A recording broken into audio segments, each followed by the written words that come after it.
I am now really pleased to welcome Dr. Nutt. With a doctorate in higher education administration, Dr. Nutt has been a leader of community colleges for nearly 20 years. Currently, she is the president of Lone Star College-Tomball. Prior to her role as president, she held positions including the Dean of Continuing Education, Provost, and Vice President of Instruction at North Central Texas College. Dr. Nutt also serves on the American Association of Community Colleges Commission on Leadership and Professional Development. Today, she will speak to us about grit.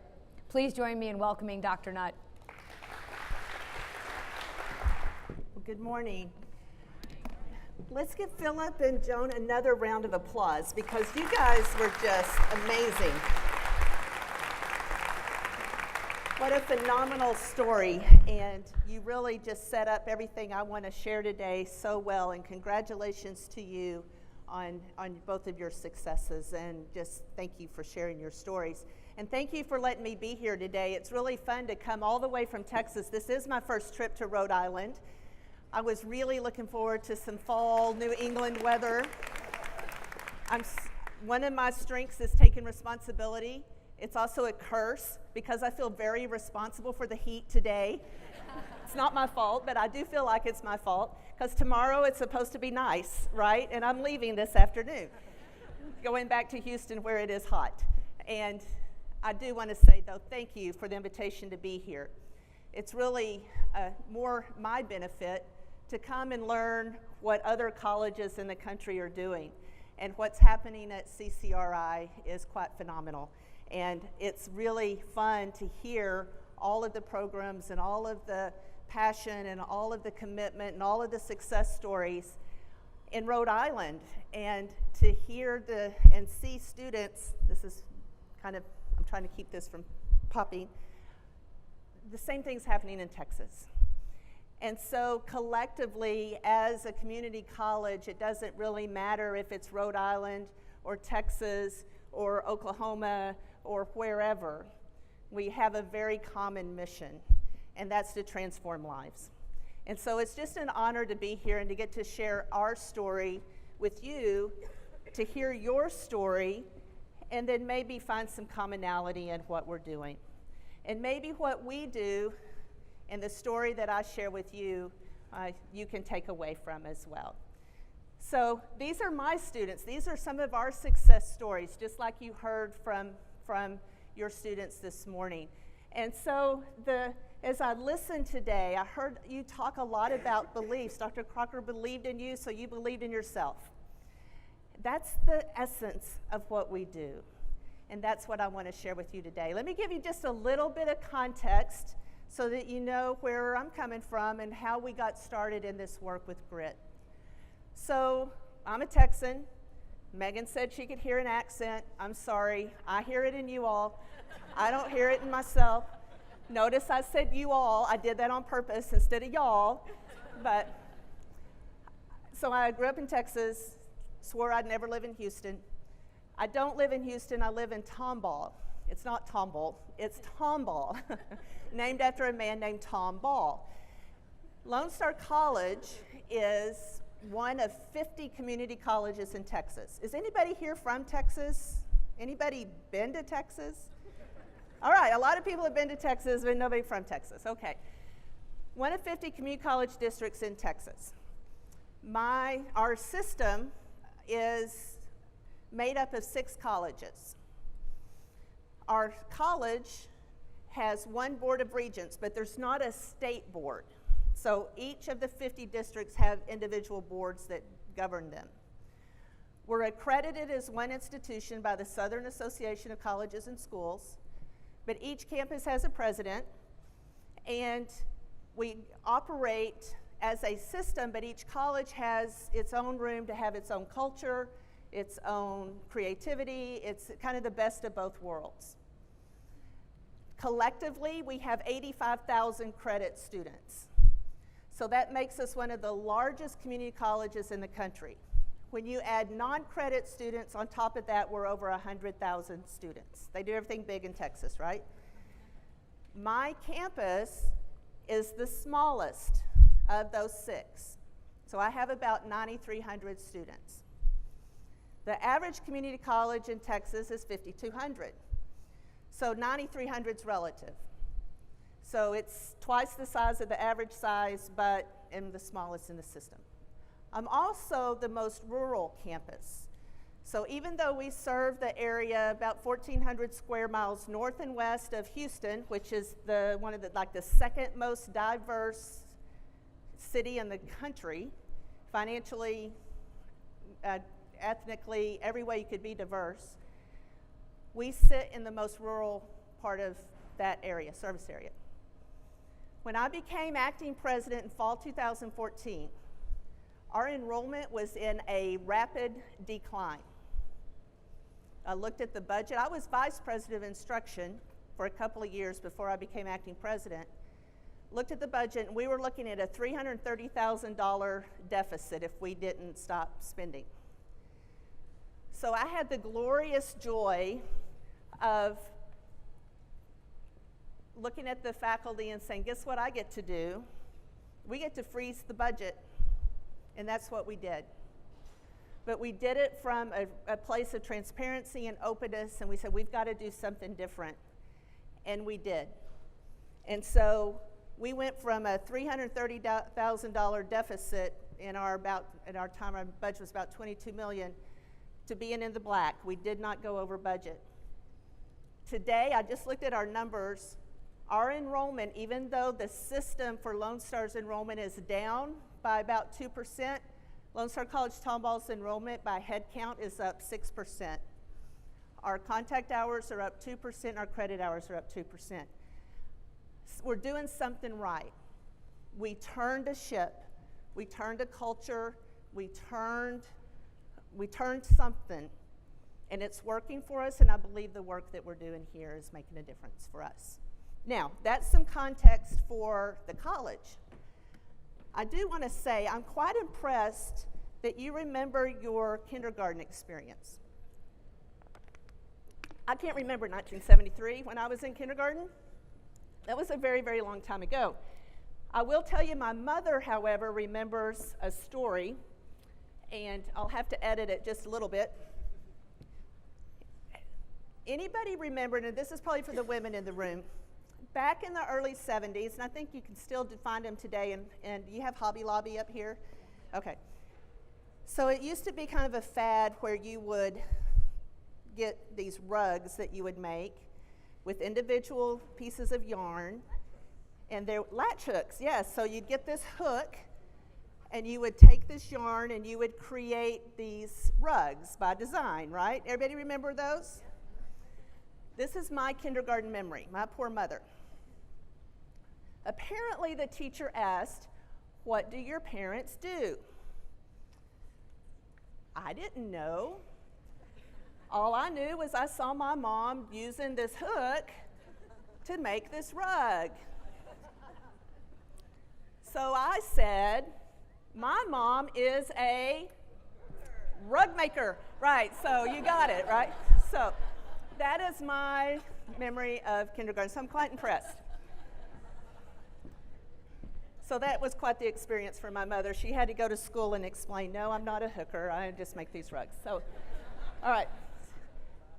So while we have these incredible stories of our students who accomplish great things, and you have some incredibly laser-focused goals on completion, across the country, we know too many students still aren't finishing what they start. And that's a trend everywhere. That's not a CCRI issue. It's not a Lone Star issue. That's an American issue. It's for countries, it's for the entire country. And so it was such an issue, you're probably familiar with this, again, just as context, that about 10 years ago now, President Obama issued the American Graduation Initiative that we were going to have a reform of our community colleges so that the Americans of all ages could enhance their skills, and that more students would finish what they start, and that we'd have 5 million more graduates by 2020. And notice the focus on reform of community colleges. Okay? And so what was launched was the National Community College Completion Agenda. And it started with the kind of the declaration looking thing with AACC, ACCT, NISOD, Phi Theta Kappa, SESI, kind of the big groups coming together for this call to action about we've got to improve our completion rates. And it was good. And it was about redesigning colleges. And so a lot of states, a lot of authors, a lot of researchers, grants, foundations. Lone Star was involved in the Bill and Melinda Gates completion by design work. There was just a lot of investment in this idea of reforming our community colleges so that more students could finish what they started. And if you just, I Googled this the other day, the Chronicle of Higher Ed has tracking completion rates for every state in the country. You can slice it and dice it every way you want. And this is not, though, just a community college issue. It is also a university issue as well. When we started in this community college work and my institution and being involved with Bill and Melinda Gates, I was under the belief that it was just a community college issue. And even though President Obama made this about reforming community colleges, once we got into this work with grit and mindset, I realized this is not limited to community colleges. I had the opportunity to serve on a reaffirmation committee through Southern Association of Colleges and Schools for a private liberal arts 4-year elite institution who gets to choose their students. And they were having the same problems we are. And they were doing their quality enhancement plan on how do we get more students to finish and looking at growth mindset. So, and tracking persistence and tracking graduation is complicated because do you look at first time in college? Do you look at full time? Do you look at part time? Do you look at 2 years? If you extend the graduation measurement period to 6 years, the rates go up by double to 24%. I'm not sure that's something to get real excited about because if it takes 6 years to do it, that's too long. So it's a complicated thing.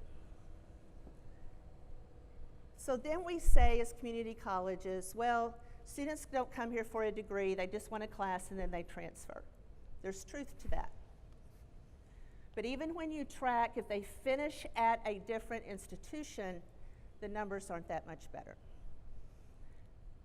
So there's incredible work happening across the country to improve completion, and the completion agenda is a very good thing, and it's very good work. What the completion agenda did for community colleges is it fundamentally shifted the entire culture and mission from an access-only purpose. And I'm not telling you anything you don't already know, but it shifted it from an access-only to access and success. Again, context. And that's good. And access for all is part of our DNA, and I believe very strongly it should stay part of our DNA. And one of our greatest strengths as community colleges is we take everybody where they are, regardless of where they are, and we help them reach whatever the capacity they have and whatever they can reach. So I believe because of the policies, the processes, a lot of the work that you just heard described this morning, all of that work is very, very good, and that we as colleges have a moral, legal, ethical, financial obligation to be the very best colleges that we can be for all of our students. That's what we are here to do that. I do think that colleges are better now than we were about 10 years ago. I think there's still room to get better, and I think we're always those of us committed to student success like CCRI, like Lone Star College-Tomball, are always looking for ways to improve. But I do have some caution because I think there are some unintended consequences of the completion agenda. And this is not to say this is happening at CCRI or this is happening at Tomball. But in the national convenings of colleges that I've had the opportunity to be involved in, when I've heard groups of leaders at other colleges talk, and we've been early in the stages of the completion agenda, begin to think about this, there were some things emerging that kind of made the hair on the back of my neck stand up. And I just caution us as we begin to think about the completion agenda in a deeper, more meaningful way to make sure these unintended consequences don't happen. And the first thing is, I don't think, now that we're about 10 years into this, I think we have to recognize that even though all this work has happened, the completion rates haven't significantly improved that much. So there's pathways, and there's all these programs, and there's first-year experience, and there's all this work that's occurring, and it's good, and it's great, and it's making a difference, but the rates moved about that much. So there's got to be something else. What else is it? Secondly, it concerns me for some, again, I'm talking nationally, I'm not focused here, that in some of the language you read or that you hear in the conversations that you have, it's the institutional success and the marketing message over the real student success. My college increased our success rates X amount, 25%. Okay, that's great, but how'd you do that? Did the students really gain and learn and get what they really needed to know in order to achieve what they needed to in the next chapter of their lives? And that's just a cautionary thing, unintended consequence that concerns me as we progress through the completion agenda. The other thing that I've heard and caution us all against as we work through this concept and as we think deeper about the completion agenda is the deficit narrative that emerges about our students. It's they can't, they don't, they won't. You can fill in the blanks that come after that. And they don't read, they don't show up, they don't engage. Not you two, of course, right? And so, or they're not college ready. We've spent years talking about how students aren't college ready, right? Do you agree with me? There's truth in that. That's part of the strength of being a community college, though, is because we take everybody where they are. I heard a president of Odessa College speak last week at Lone Star College. He gave the best analogy I think I've heard of this, and he said, when a kid shows up to play t-ball for the first time, and he's terrible at it, and he swings the bat and misses the ball, the coach doesn't say, "You're really bad at t-ball. Why don't you come back next season when you're better?" And we should never say that to our students. We coach them and we help them learn and we help them get better at t-ball or wherever they are. And the other kind of thing that makes the hair on the back of my neck kind of stand up is this idea that students don't do optional. We've heard that a lot if you've been involved in the completion agenda work. And I understand what that means because I have a 14-year-old who brushing teeth seems optional to him, right? And I'm saying all the time, Michael, that's not optional. You have got to brush your teeth. And then it doesn't help when you go to the dentist and you're like, oh, I know he's got cavities. And he walks out and they're like, nope, no cavities. I'm like, well, how did that happen, right? So I get the concept of it's not optional when we talk about making a first-year experience student success course not optional. It's in the student's best interest. But I like to try to flip that question a little bit. Because when we say students don't do optional,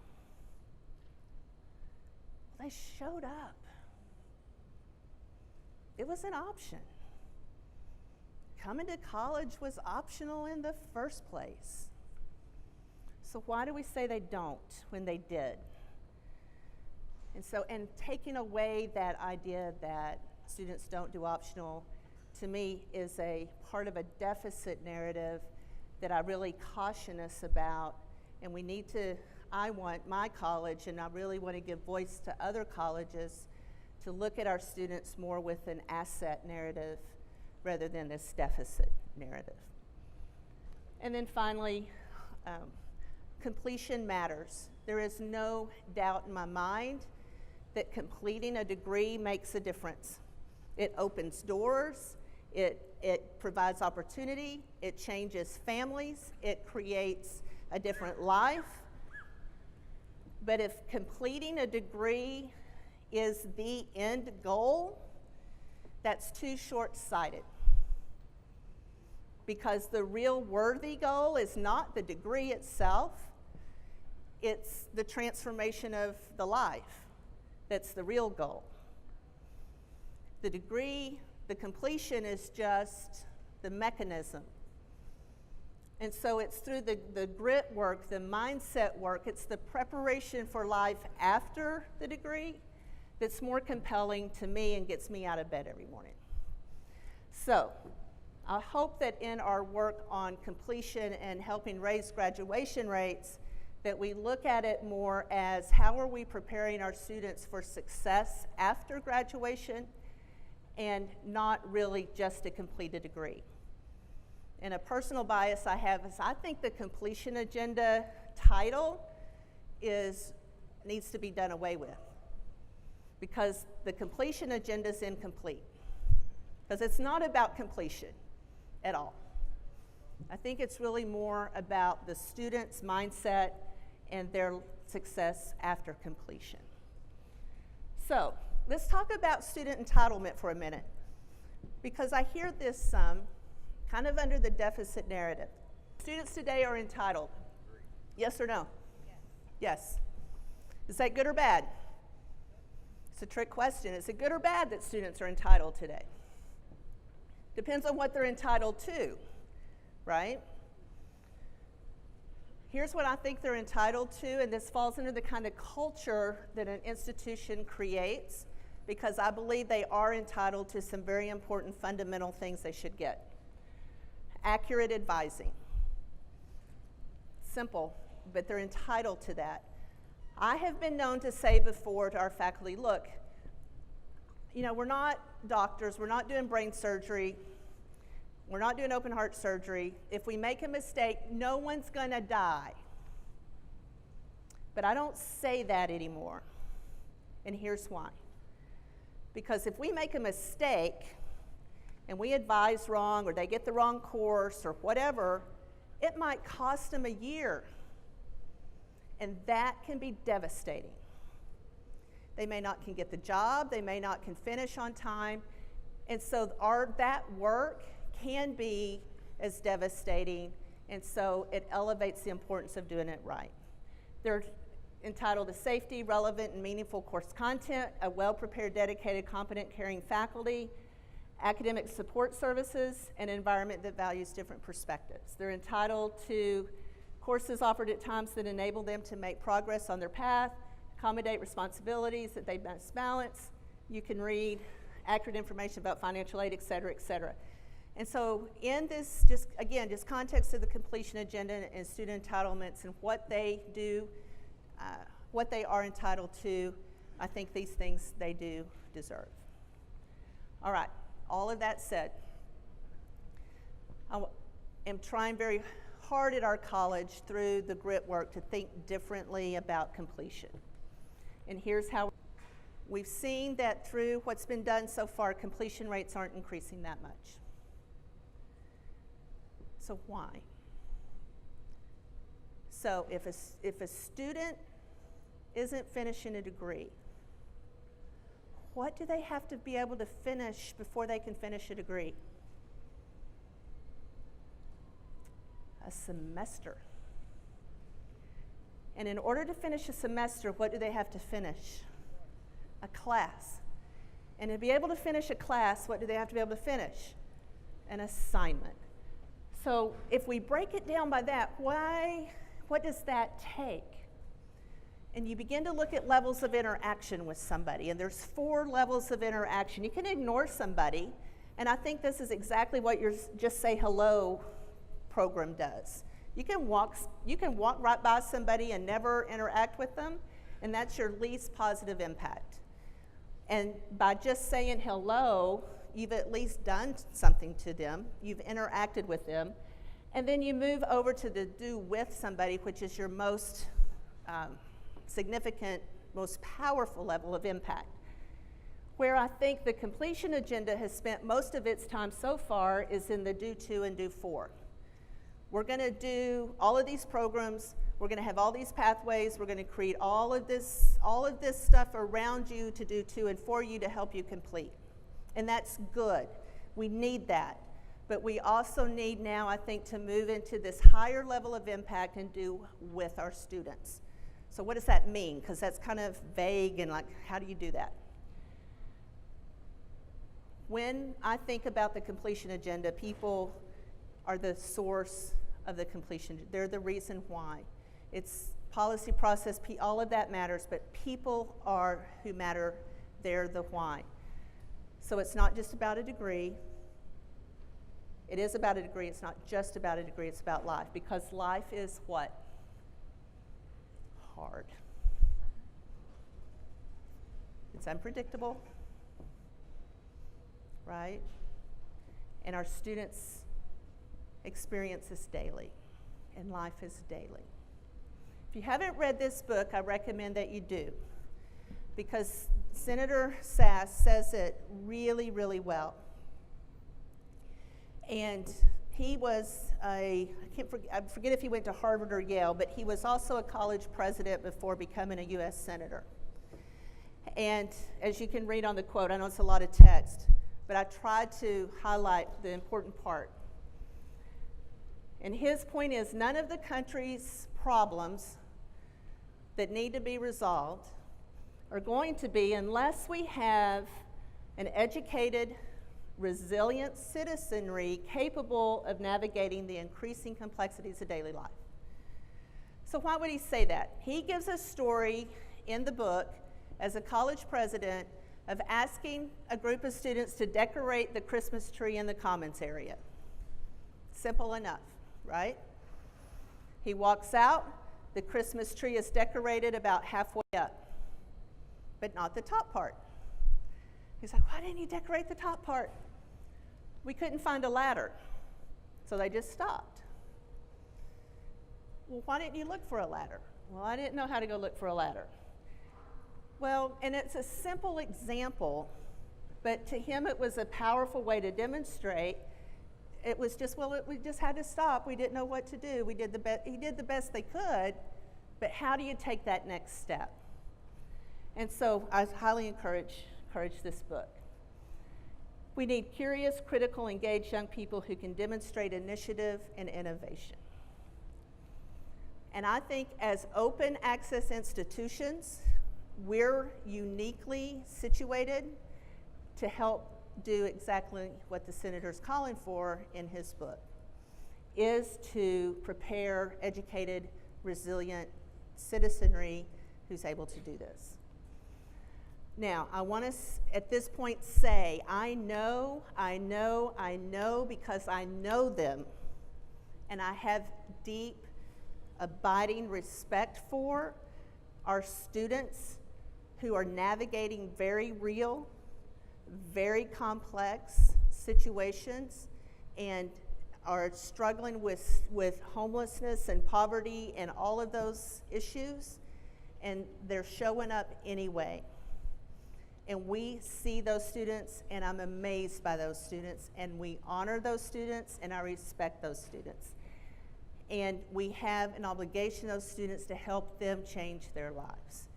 And so I just want you to know I am not saying anything about the fact that we shouldn't serve these students, because they're gritty and they're going to make it. And we have those students, and I see them every day. We know the student who's the single mom raising kids, earning a 4.0, who never misses class, who's gonna do it. We see those students all the time. So characteristics of student success. So what sets those students apart? Well, we know there's the research has shown a lot over the years, cognitive and the non-cognitive. And of course, the cognitive factors are the ones we're most familiar with. Their communication skills, IQ, just their brain activity, memory, critical thinking, etc. And then the less talked about, but researched more in K-12, the non-cognitive. So lots of different names for non-cognitive. And sometimes they're considered more of the soft skills, the less than, the touchy-feely part, there's not a good name. And so people also say these are also harder to measure. Where on the cognitive, you typically measure those by grades or through an exam or some other performance. So how do you measure these? Well, this is where all of the grit and mindset work come in. And if you do any research on this at all, you'll see all of these different names listed here for the non-cognitive piece. Angela Duckworth's TED Talk a few years ago, the reason I think she reached such a broad audience and became so recognized in this field is because she gave it a word. And she gave it made it sticky. And she just boiled all of this down into a word, and that was the word grit. Now, grit's not a new word. It's been around, but she gave it that stickiness factor. And so we began to work with that. And I'll tell you how we got involved with it. Now, when you hear grit, it's always I'm always a little bit hesitant to use the word because it conjures up some misconceptions. And it's like, just never give up. Just pull yourself up by the bootstraps. Just that never quit. And that in itself is a very surface level understanding of what grit is. And that is not what we're talking about. That is not it. It's much more meaningful and robust than that. So everybody always talks about True Grit with John Wayne and all of that piece. American Grit. Anybody remember the Grit magazine? Did that make it up? Or was that just a Texas thing? I don't know. But grit in psychology is a non-cognitive trait. And so it's based on your passion for a long-term goal or an end state coupled with powerful motivation. And so often the term grit gets used with a lot of synonyms as well. Well, it's just the stick-to-itiveness factor. It's just how resilient you are. It's just that you just don't ever give up. It's all of that, but so much more. So here's the three kind of thought leaders and who we follow. And you've read Dweck, or you've done a lot of work with Dweck, it sounds like, on mindset. Angela Duckworth's book on grit did not come out for a couple of years after her TED Talk. And I'm going to summarize her book here in just a second for you on one slide. And then I'm going to talk about Paul Stoltz's book on grit and summarize that for you. So as you know, with mindset, it's the fixed and growth idea. What's the difference between fixed and growth? And just as a quick summary, with the fixed mindset, your talents are fixed. You can't grow your intelligence. Challenges should be avoided. Effort should come easy. If you have to work at it, something's wrong with you. Students want to hide that if it comes hard. If you get feedback, they take it personally, get defensive. On the flip side, if it's a growth mindset, your intelligence, your talent can be grown, you take a challenge head on, effort is seen as essential, and that feedback is something that you use to get better, right? So y'all remember that if you've worked with a growth mindset at all. So growth mindset is critical at a time when life is challenging. And college can be a really challenging time. And so it is a perfect tool to use and to apply in the community college setting. And then there's grit, Angela Duckworth's version of it, and she has 4 keys in her book. Passion, perseverance are the 2 constructs that make up her version of grit. And so passion is caring about the same ultimate goal in a abiding, loyal, steady way. And then perseverance is just stubborn pursuit of that goal. But then she breaks things down into a goal hierarchy. And she says gritty people really have a high-level goal, and then mid and low-level goals, they tend to fall off. Okay, so let's break that down a little bit. Completing a degree would be a mid or low-level goal. The high-level goal would be being able to provide for my family. So if we're focusing the completion agenda on this mid-level goal, then it's not deep enough. How do we help our students find that higher level goal? How do we tap into that? And then gritty assets, it's interest, practice, purpose, and hope. And so she, through her work, helps us, and we can apply this work, and this is what I'm going to talk about when we create experiences, help our students become interested, help them learn how to practice effectively. It's not just doing the same thing over and over and over again. Have them have purpose in how they proceed through class, and then have that hope that they can do it. But I had a problem as we were beginning our work with grit. And let me at this point tell you how we got started. One January, I decided I'm going to read 12 books, 1 a month. How hard can that be, right?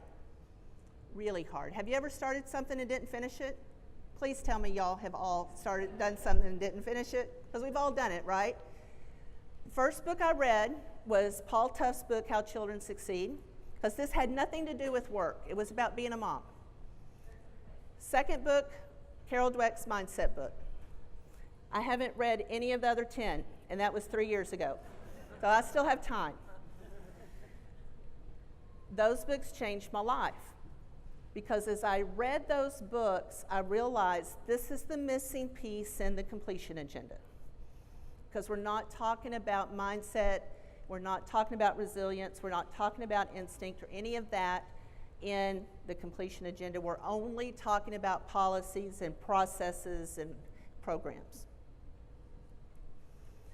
But we'd been working with grit for a couple of semesters, and a very deliberative librarian sitting in our conference room said, "Leanne, I get it," but she asked the exact right question.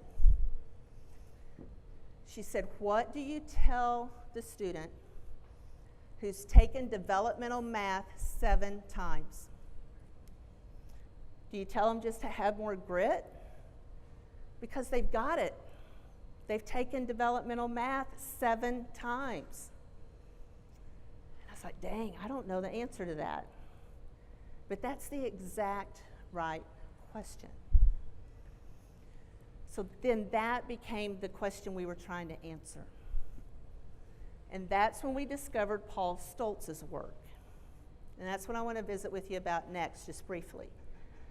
So yes, his GRIT is an acronym, where GRIT is growth, resilience, instinct, and tenacity. And then he adds a 5th one, robustness.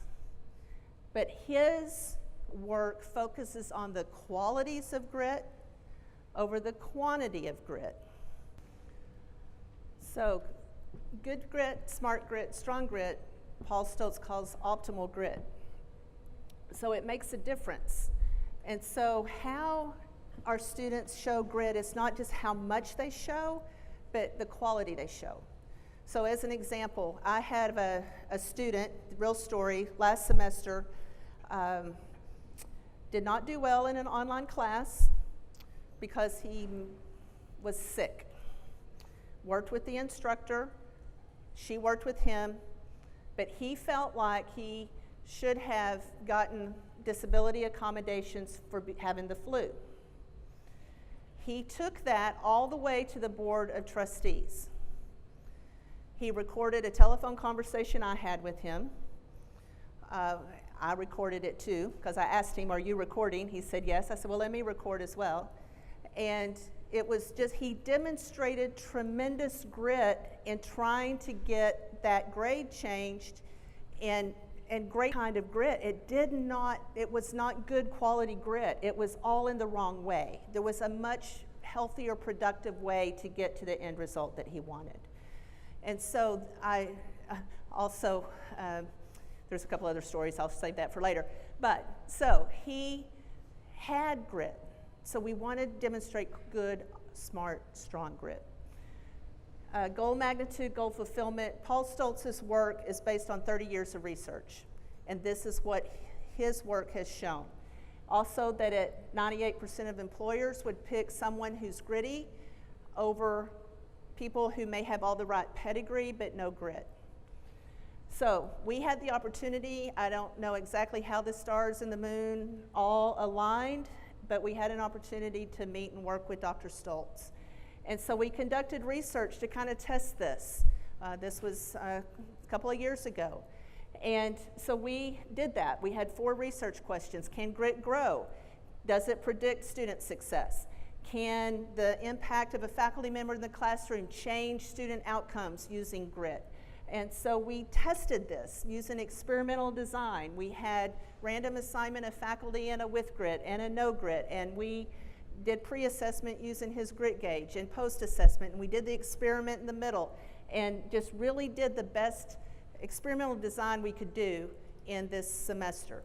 And what we found, the way we did it, was that out of the 9,000 students that we had, some had classes that were all grit, some had some that were grit and no grit, and some didn't have any grit at all. And in the end, by using the grit gauge, as I said that we used, that the students that were in with grit classes had a 3% higher success rate than classes that had no grit. And that grit was positively and significantly correlated with key performance indicators you would think it would be correlated with. We had an outside ETS, did all the statistical studies for it just to make sure all of that was appropriate.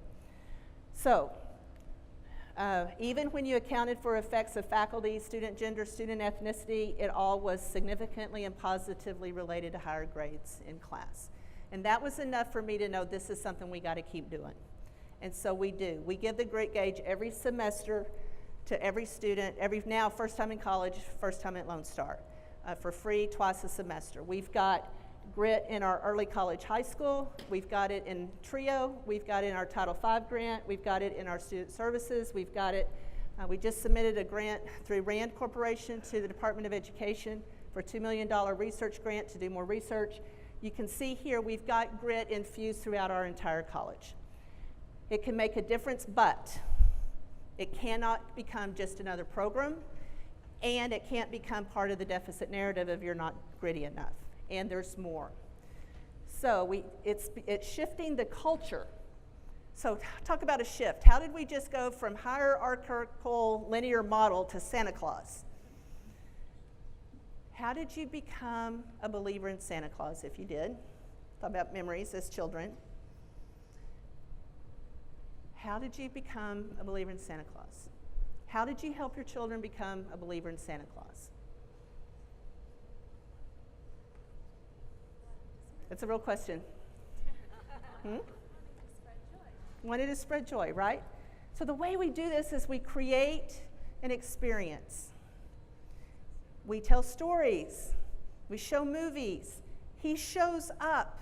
There's songs. We take our picture with him. We create this experience for our children. And what happens when then they create this experience for them and then they believe. And then they believe in Santa Claus, and then what happens? Why do they believe? What do we tell them? Oh, come on, you guys. Why do we tell them? They're going to get presents, right? Because there's going to be an outcome. They're going to get gifts. And so if I'm nice to my brother and I don't get in a fight and I go to bed early and I do all this stuff, there's going to be presents at the end, right? Do y'all not have Santa Claus in Rhode Island? Have I just totally missed the point or what?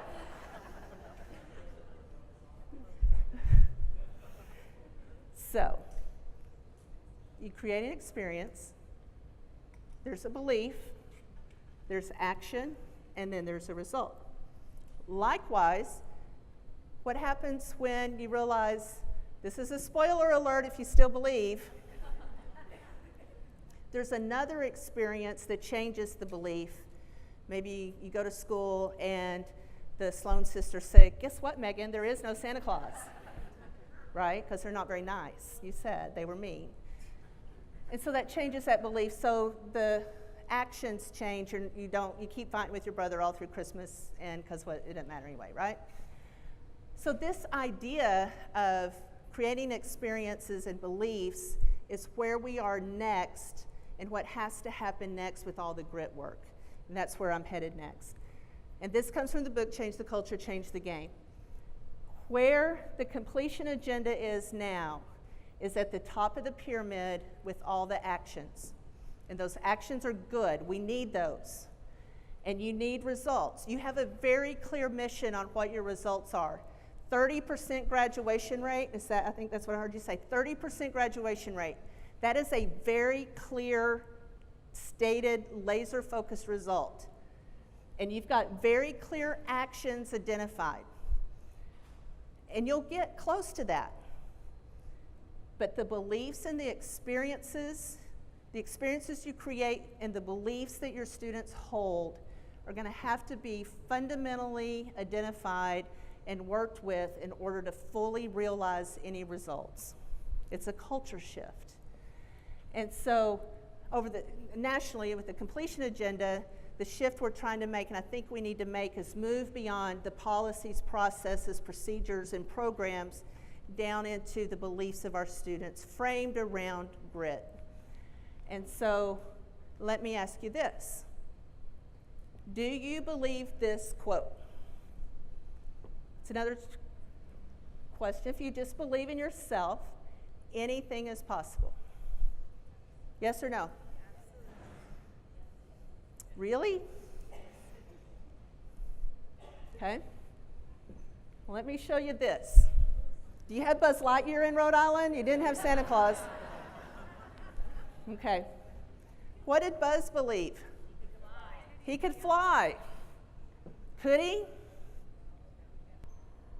So it's a loaded question, because obviously beliefs and how you believe matter.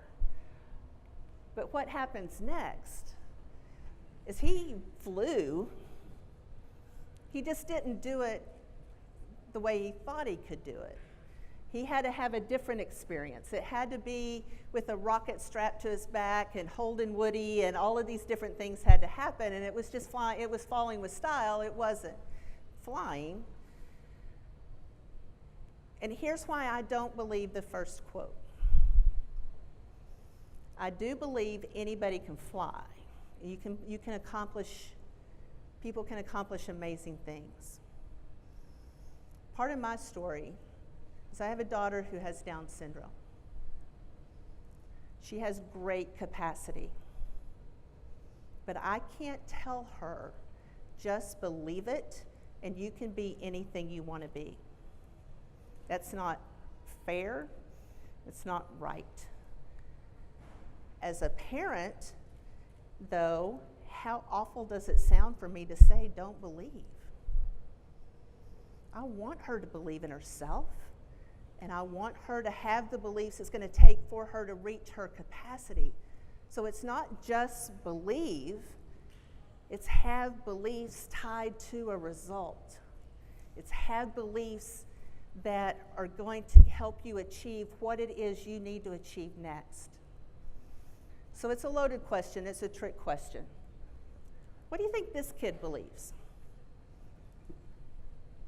School's hard, not any good at it. He may have shown up here at CCRI never having a positive experience in his life. So when he shows up in your classroom, what's he thinking? I don't belong here. Why am I here? This isn't for me. I can't believe I'm trying this. Let's pretend that things went really, really well, and there was a parking space, and financial aid came in, and the class schedule worked out with his work schedule, and that the all the classes made in what he needed it to make, and he gets into the classroom. And he's sitting there, the teacher hadn't shown up yet, and he's sitting there going, I can't believe I'm doing this.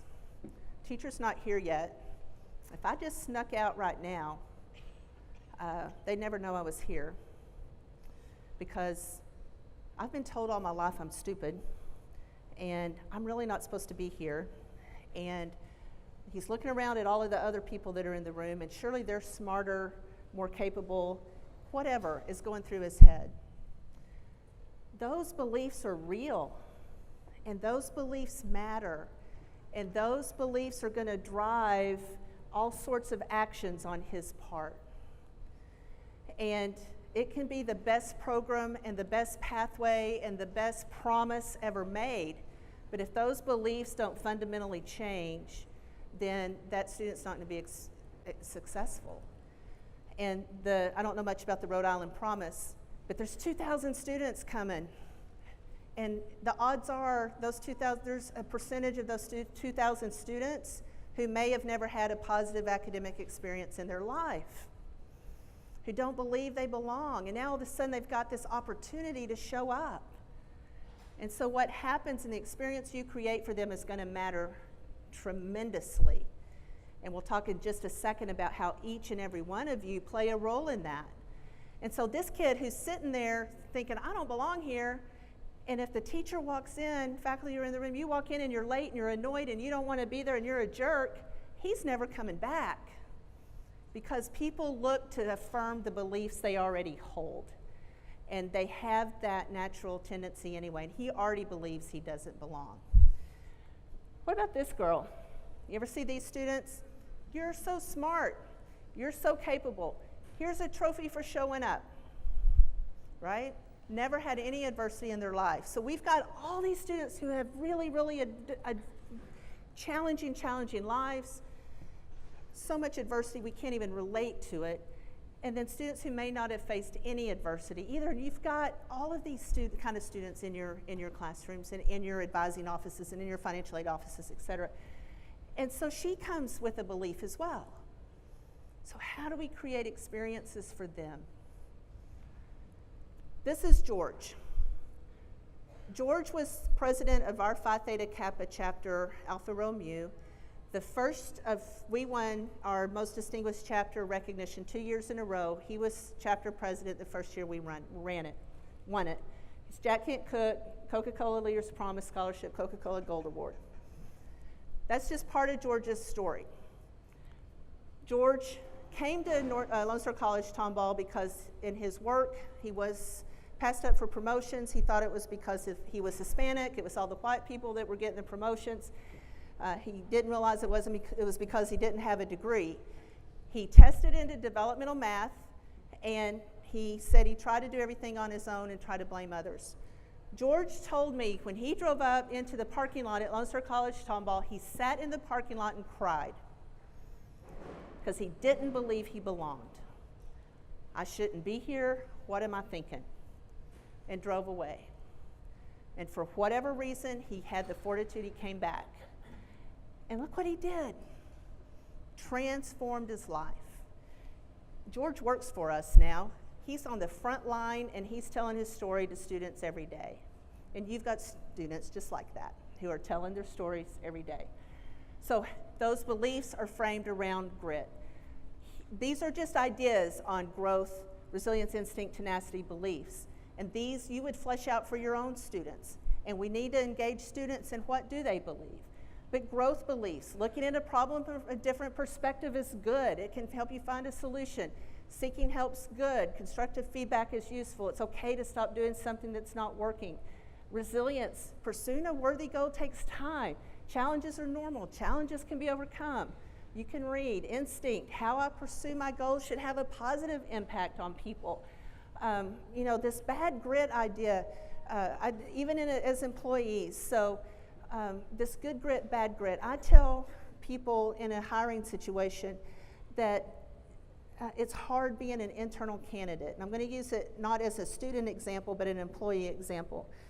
It's hard being an internal candidate because people know you. There's pros and cons of being an internal candidate. It is how you impact others intentionally or unintentionally.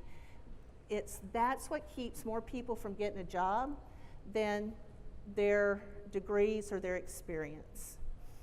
And so this whole idea of instinct and using this idea of good grit in how you impact others around you, I can't emphasize enough. And students, as they progress through, that matters so much about learning that. Improvement is not occurring, then adjust your approach. And then hard work matters more than talent, because we've seen lots of talented people who just don't fulfill their capacity and their potential because they just don't put in the tenacity and the hard work. Now, these are just sample gritty beliefs around what it means to be successful in college. The other category are sample gritty beliefs about themselves. And how do you frame experiences so that they develop these kind of beliefs? I can learn. Fundamental. And I believe everybody can learn regardless of where they are. One of the programs that we have at my college, as an example, we're the only college in the state of Texas that has this. It's called Life Path. And it is a 4-year program for adults with cognitive disabilities that have impact executive functioning. And we started with 8 students. We have 80. Our success rate is 98%. We just placed our first student in an internship with the city of Tomball. It's amazing. They just learn differently. Anybody can learn and reach their capacity. It's just different capacity. And so I believe very strongly anybody can learn. Intelligence can be developed. You'll recognize the growth mindset language in that. Again, learning is a process under resilience, instinct. I belong in college. That is a belief too many of our students don't have. I am responsible for my learning. That is also a belief I think we need to nurture and grow in our students, and that I'm worthy of success. I'm afraid too many of our students come to us not having ever been told you're worth it, you can do it, you deserve it, and this is a good thing. You may be, any one of you might be the first or the only person who's ever said, I'm so glad you're here. You can make this. You can do this. You might be that only person to ever do that. That is an amazing honor. You heard all of the people that were thanked and recognized today. Be that person for the students that are coming in. And then tenacity, beliefs about yourself. So, all of that, you can only do that by creating an experience. And everybody's involved in that. You already heard one example, just say hello as a connection experience. The classroom experiences, that's magic happens in there, and you're either a belief maker or a belief breaker.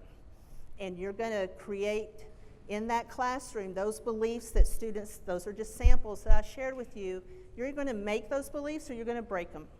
And that's an incredible responsibility faculty have. Man, what an honor to get to be a belief maker. Support experiences through all of the support programs, all of the TRIO, if you have grant programs, all of that, you are all connected in the work. and then in the completion experiences. But here's the deal. All of that work is connected, and it just takes one to undo the work of everybody else. So like what I was saying a while ago, if it all is going great, and then there's this bad experience, all of that experience can get undone. So we work very hard at my college to do this, create this culture that we're all in this together. It's not an us and them. It's not administration versus faculty. It's not student success versus instruction. It's not that, because we're all connected. And it doesn't matter. It's our facilities guys who create the really nice atmosphere and the clean grounds and the beautiful flower beds and all of that create this feeling when students come on campus. That's part of the experience. It's the police who walk students to the classroom. It's all of that. So here's the deal. We talked a lot about student beliefs. But the real question is, what do you believe? What do you believe about students, about what it takes to be successful, and what their college experience should be? So I'm going to wrap up with, I believe the college experience should be more than transactional. It's not just show up, take a class, check the box, and I'll give you this credit. It should be transformational. I believe that with grit, that enables students to accomplish things they don't even know they can accomplish, especially if they've been through tremendous adversity. But I also believe it enables them, for those who haven't been through adversity, to also overcome that. I believe learning is a process, that challenges are normal and transformation takes time, and that everybody plays a role in making this happen, every single person. In our work, I believe it's about transforming human capitalization, that everybody has potential regardless of where they start, and everybody has a different starting place, but through the infusion of the grit, interpersonal skills, growth mindset, all of that, that's where the difference is going to be made. In the completion agenda, redesign work, they talk a lot about being an excellent community college. I think when community colleges like CCRI begin to work with growth mindset, grit, and that kind of stuff, you move beyond excellent and you become an extraordinary community college. I think you're well on your way to that. But I have to share one final thought. This is my Poppy.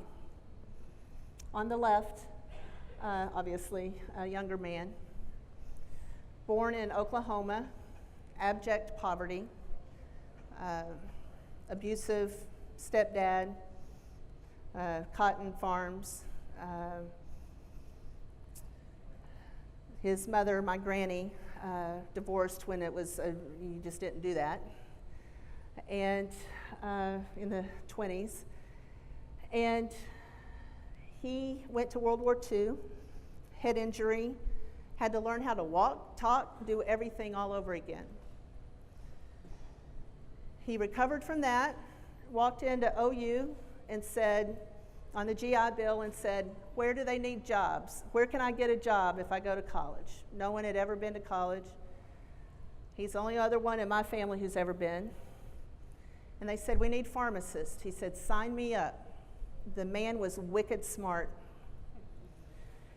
He wound up teaching the classes in the pharmacy classes. He was older than most of the students. He graduated from OU, moved to Borger, Texas, which if you're familiar with the shape of Texas, it's smack dab in the middle of the panhandle, and ran a pharmacy for 50 plus years in Borger, Texas. The man maintained his pharmacy license for longer than any pharmacist in the state of Texas. And he's the first person who ever looked at me and said, you can do something, and you can be somebody. And he's the first one who ever believed in me. And when my mother walked out the door and left us when I was about 12, he's the one who saved us and believed in us and said, you can make something out of yourself. Poppy died last October. He would have been 96, if my math is right, in November, trying to keep his younger wife, who was 80-something, not my grandmother, but his second wife, from falling. He fell back, broke his back, and passed away. That man is why I share this story, because he believed in me. There is no reason why I should be right here today or doing what I do. But I do what I do because he believed in me, and I have an obligation and a responsibility to create opportunities for other students because I believe in them. So I thank you for letting me share that responsibility with you today, because it is my calling to get to do that, and I hope that you'll take that as well. There are resources available. These are all the books I mentioned today. Shameless plug, my book comes out in December. Please read it. And resources, practical resources, lonestar.edu, Grit, and Learn with LaToya. There are resources on those websites on how to do this. 16 weeks worth of how to put Grit in your classroom, how to use it in everyday stuff. We could have spent 2 more hours on that. We don't want to do that. So, but those are there, they're free. Everything that you need is there for you to use. Nothing's heroic, nothing's fancy, but it's in one place, and it's available for anybody that wants it. And you're all invited to our Grit Summit in October. Thank you for letting me be here today.